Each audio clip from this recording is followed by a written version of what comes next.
עובדים קשה. סובלים מעייפות של חמישי. מרגישים שכל דקה עד הסופה שהיא נצח. תכירו את גבימול. אני לוקחת את גבימול כבר 10 שנים. תאמינו לי, אין על גבימול. סרטון אחד של גבימול ואתם על אוטומט לסופש. מתאים למבוגרים שעברו שבוע של ישיבות ולא קיבלו אפילו בורקס. ולאלה שניקו בשבועיים האחרונים וקיוו שהאובך יפספס את הבית שלהם. תופעות לוואי אפשריות לגבימול. צחוק ספונטני, איבוד שליטה על סוגרים ושיתופים ברשתות החברתיות.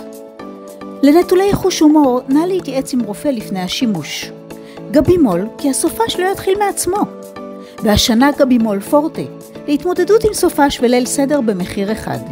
פסח דלוקס מואשר באווירת חג, ריח חרוסת, גפילטה פיש רוטט ומטבוחה בטעם לבה שורפת.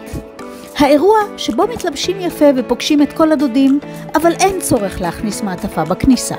פסח, לא חג של היגיון, חג של משפחה.